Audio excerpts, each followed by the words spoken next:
Andy, we're all alone today.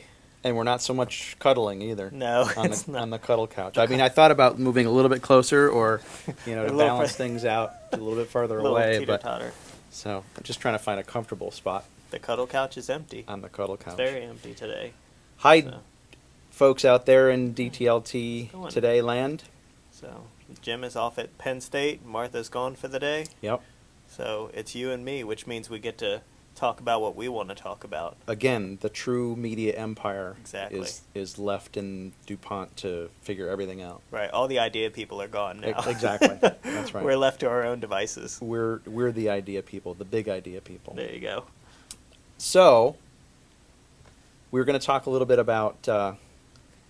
There's a couple of things that prompted, I think, today's discussion. One of them being the Netflix announcement Right. that talked about splitting, or more specifically, defining the two businesses that Netflix is going to go forward with. Yeah. One is their streaming side, or separate streaming business, and then the DVD side. Which isn't really a new announcement. No. I think it was 2 months ago where they said, we're making them two separate businesses. This just kind of clarified it. The CEO said they actually are two separate businesses now with separate names and separate websites and separate logins. I think the login actually stays the same, but you can change the password and it won't pass over to the other. They're separate websites altogether. Right, and it was kind of an overwrought apology that came along with it. Like, we apologize for not telling you more about what our plans were, but I can't say that it's still clear what their plan is. Yeah. Because one of the issues that I have with the DVD stuff is that's where all the kind of difficult to get video is. Mm-hmm. And if they're looking to eventually go to all streaming, The mail-in service. the you mail-in mean, service, has all right? that stuff. If they're looking to kind of go to an all streaming service eventually, which, I mean, obviously, I think that's the way every market is going. Eventually, yeah, I would think. They're not increasing their volume of streaming content by any means, and in some cases they're kind of going backwards with the Stars deal falling through and that sort of thing. So, but that prompted a discussion between Tim and I, and then we always like to get into these nostalgic discussions with just about anybody here in DTLT about video and specifically media centers. Mm-hmm. And so I think we'll talk a little bit about what we use at home, what we've used in the past, where we've come from. Well, what's funny is when you mentioned it, you said, what's your home theater setup like, Tim? And I said, you mean my lack of one?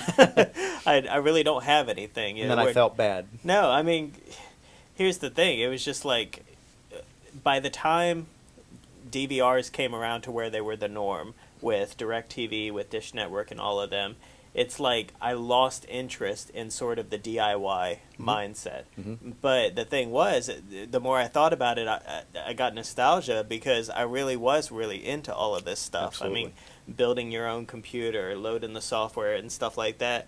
And it's just like that's sort of fallen off for me anyway, to the point where it's just like, I have the set-top box that comes with the company that I'm with, and it does most of what I need. Now, with unlimited funds and a complete budget to do whatever I want, yeah, there's some things that I'd love to do there. But Well, one of the things that, and when we talked about the history, it started out for me with a PC, and I dabbled in the Windows Media Center stuff, and that is so kind of direct connect centric in the sense of you needed to have some kind of either set-top box or direct cable input into a card that would then allow you to do the recordings and that sort of thing. And then you would also have the photo application and the music application.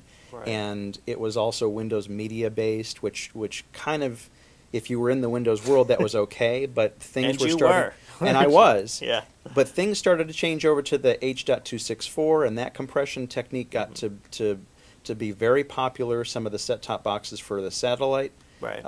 companies like DirecTV were starting to move over to H.264, whereas they were MPEG-2 up to a certain point. And one of the first pieces of software that I started to use was called actually, it was called Beyond Media. Beyond Media. And then it switched to Beyond TV, and it was a PC software that would do the recording from your set-top box, and it would require things like a an IR blaster that would allow you to change the channels and that sort of thing. I kind of bypassed that and just left my TV on at the right channel and would record stuff at night if I needed to from there.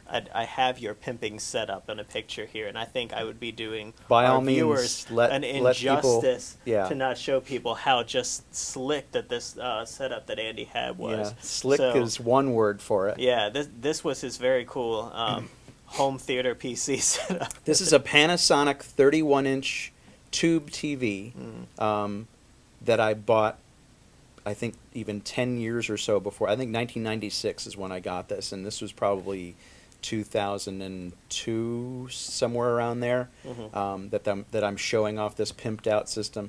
And this, of course, basically it's just a PC underneath, sideways, with a DVD burner. Yeah. And that also was my DVD player. But I also had an outboard DVD box as well.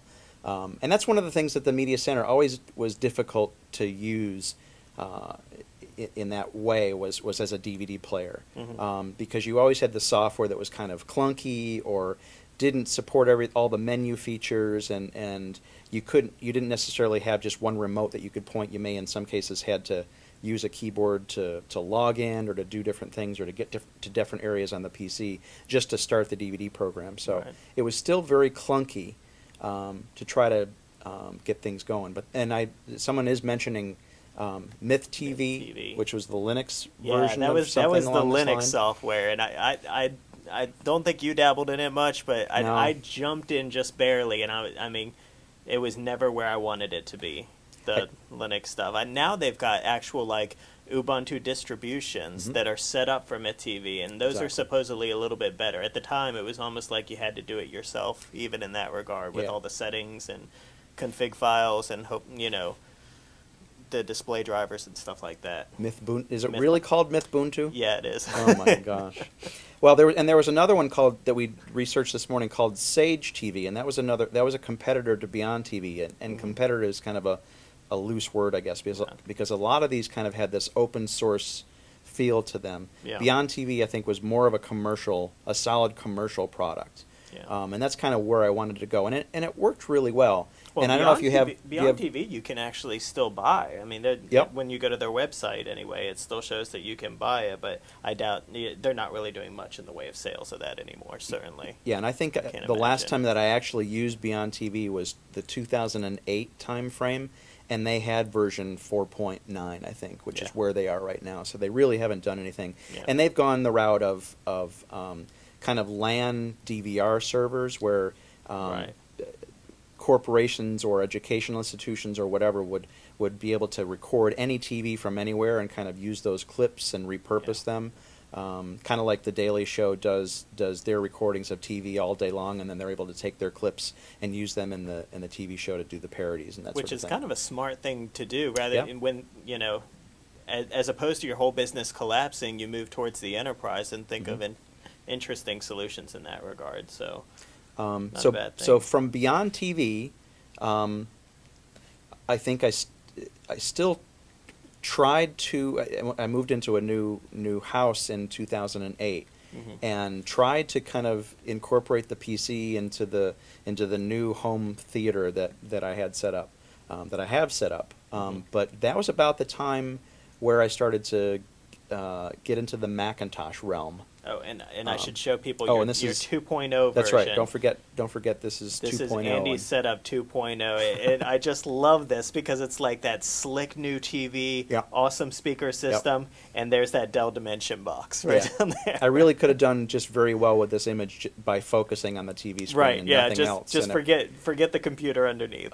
But I was big, and if you even zoomed out a little bit further, there's all the garbage cradle and the crap in the corner, like the wireless keyboards that I would try to use to get all this stuff to work. And after Beyond TV and the transition, I would have all these recordings on my hard drive that were in MPEG-2 format, and you could either burn them directly to a DVD with the Beyond TV software, or you would convert them into something else. And at the time, really H.264 was starting to, even in the PC side, let alone the Macintosh, was really starting to push into that, to the Windows market. So it was decision time, kind of. And so I decided and we talked a little bit about this too. We both kind of drooled at the shuttle PC boxes, the really Right. small kind of compact PC Yeah, boxes, with the or home the long with the home theater PC thing, it was like it wasn't just about the software that you were loading, but very much about the computer that you put it in. exactly. And You so it wanted was like something sleek that fit into a tight space. might have had a cube action with the Right. shuttle PC, or yeah, you wanted something that looked like a set top box, even though it was a full on desktop operating system. And this was back before really, processors got so good. Like now you look at the Apple TVs and things like that, and there's no running fans. It's Right. completely silent. That wasn't like that back then, and it's still really not if you're building a full on Windows PC desktop. No, and after the Windows PC stuff, I had always kind of looked at the Mac Mini Right. as the ideal kind of small box, Yeah. very capable, and the only difficulty was trying to kind of integrate the video component into the TV, because you'd have to have something with like a VGA connector, Yeah. and then get the Adapters. adapters that would Right. allow you to do that. So, but that's kind of where I moved on to as I was starting to use my MacBook Pro a little bit more. Mhm. The Mac Mini at home was my first Macintosh purchase. Uh-huh. And I used that and integrated that. And Front Row was in many ways ideal to do the kinds of things that I wanted. It was a very simple interface. You couldn't necessarily integrate things like Netflix and some of the other services. You'd have to go out to either something like Boxy TV. Mhm. XBMC was another kind of open source piece of software that Right. you could load on a Mac that would allow you to tie into all those different kind of podcast services and Netflix and Pandora or whatever. So you were actually using a Mac Mini, like a full-on Yep. computer, not the Apple TV that Yep. came later. And the advantage I discovered very early on, the advantage of the Mac Mini was I had a Logitech, one of the all-in-one remote controllers, Uh-huh. and it mapped its controls identically to what the Apple remote that came with the Mac Mini and come with a lot of the Mac computers these days. It would map those controls almost identically. So when you push the menu button on the Logitech remote, it was the same as hitting the menu button on the Apple remote. Yeah. And so I could control a lot of the things on my Mac Mini with that remote. And then there was another piece of software called Remote Buddy, which would allow you to map different programs. So you could control what program you started. You'd still have to have like an on-screen keyboard or a wireless keyboard to type in passwords and that sort of thing. But for like the Boxy and for other things, you could use the Logitech remote. And that was nice because you could simply hit one button to turn everything on, Right. and then you could control it with the same remote to do most of the things in terms of starting software and controlling software. And it's interesting to see where some of this stuff is going now, because you mentioned Xbox Media Center, and there's some other projects based on top of that. I think Plex is one of them. Yep. There's a couple other projects that use Plex. that as the core. Yeah, Plex was. Have you ever played with it? I played with all of them, and Uh-huh. Plex was one of the ones that I favored at one time because it did a lot of things really well. Boxy, I was always kind of a clunky interface. Right. XBMC did some things better than Plex, and then Plex did some things better than XBMC. And of course, Boxy is doing their own hardware now. Right. So they're working with D-Link, and you can actually buy a Boxy box Exactly. with a pretty decent remote that comes with it that has an integrated keyboard on the other side of it, but it's Yep. a handheld long remote. And all that stuff conceptually seemed to be the way to go. Yeah. But ultimately, what I have discovered, my favorite box of all of them that I've ever used, is my Apple TV 2. Mhm. It doesn't have all the stuff on it that I need necessarily, and that's still somewhat problematic, but it Right. does have the basics that I pretty much require. Netflix, YouTube, Flickr. I can bring up any podcasts. Mhm. I can also bring in any media that I have on my Mac Mini that's running iTunes. That serves up any media that I have on there. So all the Okay. music that I have in my iTunes library, all the movies that I have that I've ripped from my personal DVD collection, I can bring up any of So those now, movies up. have you cut your cable connection though, or do you No, I still c- watch live TV and that kind And that's of the thing. Live sports, Right. football, hockey, cycling. And cycling is I could probably watch on the internet, but when it comes to the hockey and the football and that sort of thing, it really is difficult if I want to get full HD and that great quality kind of experience watching those live games. You can stream that stuff if you get the packages, Sure. but the quality just isn't there. Right. And I prefer to watch that in full HD when I'm watching it from my DVR. Now, what I do have integrated into that system also, and I do have the iTV software running on my Mac Mini. Okay. And what that allows me to do is record anything directly, live, or directly from my DVR box, which is a Motorola, part of the FiOS system. But that has Okay. component out that has HD quality into the Hauppauge HD PVR box. So you're And doing that all goes- your recording on the Mac Mini, not on Exactly. the DVR itself. Well, no, I'm actually recording it on the DVR, and it's mostly because it's a failsafe. Okay. If I record it to the hard drive on the DVR, I've got it on the hard drive. Sure. And then what I do at a later time, it makes for more steps, but it is that failsafe. Mhm. So at a later time, what I do is I play the HD DVR, the DVR. It is HD, so I guess that is the right term. Right. HD DVR through the Hauppauge box, which is component out from the DVR into the Hauppauge box, and it's just USB to the Mac Mini, and then the iTV software records that, and that Gotcha. records that in full HD, H.264, and then you can go from there. If you use the Toast software, which is the Roxio product for burning DVDs, Right. this is one of the really cool things. Is if I've recorded something in HD, you can run it through the Toast software Mhm. and create a Blu-ray copy of that content on a standard DVD. Oh, okay. So you don't have to have a Blu-ray burner, and that's one of the things that Macs never went towards. Yeah. Is the idea of a Blu-ray recording system. As Steve Jobs famously said, it's a bag of hurt. Mhm. But the Toast software does allow you to. It's Not it's as just, big a bag of hurt as the HD. Oh yeah. The bag Or of the bag of hurt that was HD DVD that I went that through you, and that you and held, others. you did. Yeah. I've still got those discs, and Right. I eventually need to convert them into something that's playable on a hard drive. But Now, Bruce is a friend of mine. He says, why burn them unless you're sharing them? Or is that to give to other people? Or why would you burn to a disk as opposed to just having it on your drive? what it allows you to do instead, and that's what I was kind of alluding to with playing things back through the DVD player in a computer as opposed to a regular full-on player. What it allows you to do is take like a concert video and play that through your Blu-ray disc player.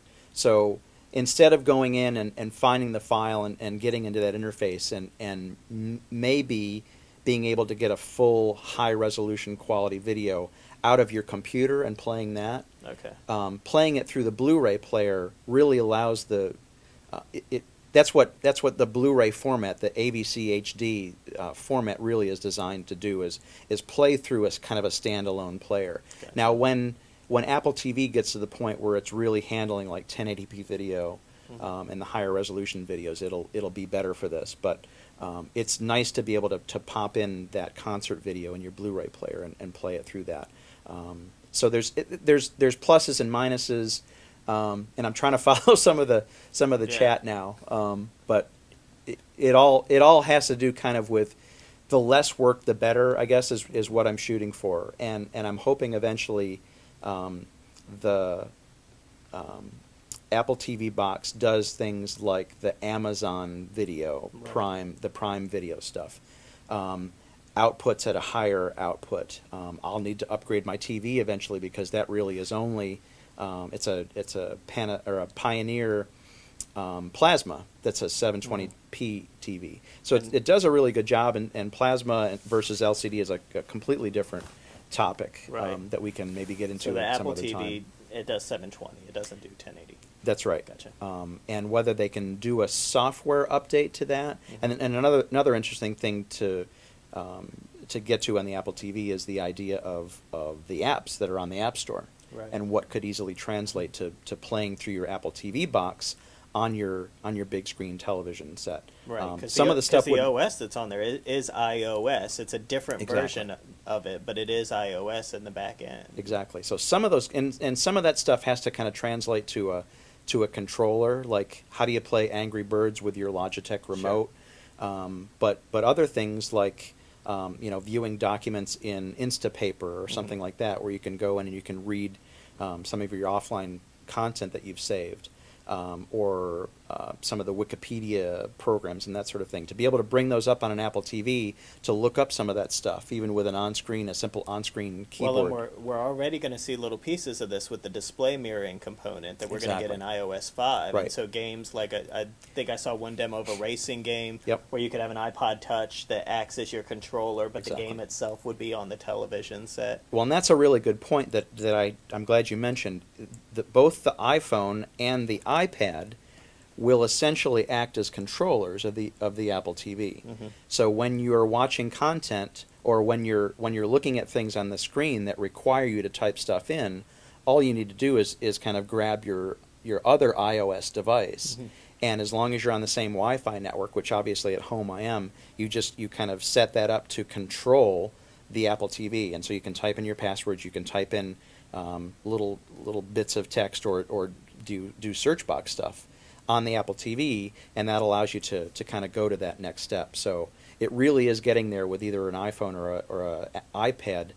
Controlling that box, we're almost there in terms of kind of the ideal home media center. And again, the Apple TV is just this little hockey puck sized Right, box exactly. that fits in nicely anywhere in your media system, and it looks nothing like that Dimension 4600 PC that I We've had come a long way, haven't underneath we? my 31-inch Panasonic Well, tube television. Do you see anything like in terms of value for things like the Google TV and this idea of like adding social features on top of it? I don't know, does the Apple TV do anything in the way of social features, or being able to, I don't know, having a browser inside of the thing that you're working with?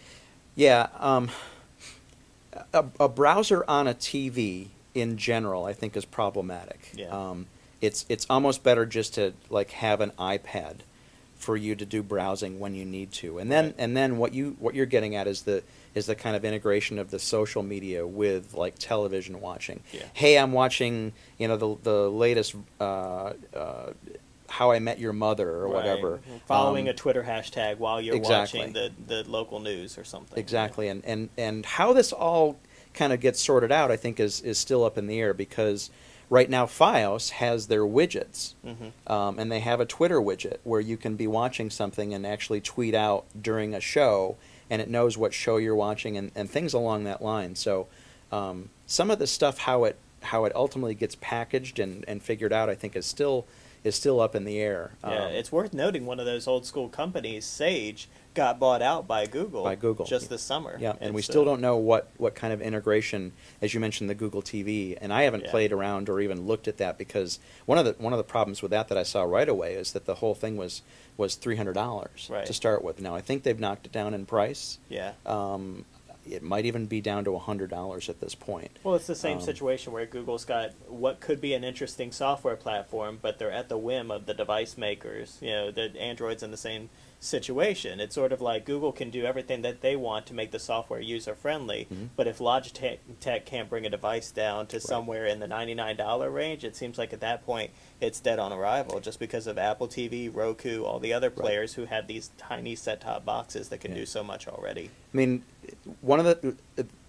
as I've gotten further into the kind of the Apple ecosystem, I've realized where they're going with this, and it can be somewhat pricey, but the control that they have and the closed system, I guess, that they have, where some people look at that as a negative. Sure. It really turns out to be a positive in terms of how it integrates with everything. So there's two kind of different ways that you can go as far as the small set-top boxes as it stands right now. And someone mentioned Roku. Roku has a lot of services that are built into their box. They Right. have a lot more than the Apple TV, probably 3 or 4 times as many things that you can do, and things that I wish that they would add to Apple TV, like Pandora, and some of this other stuff. And I also see things like Spotify coming into the picture as well. But if you're in the Apple iTunes kind of ecosystem, that's where you get to kind of add the iTunes stuff and what they're going to do with iTunes Match and the iCloud stuff that's coming down the pike. So over the next month or so, it's going to be really interesting to see how that goes forward. So, Yeah. Well, and again, this could be an hour show. Probably could. We may want to do a part 2 at some point, and I think today we've just started to kind of rehash some of this stuff.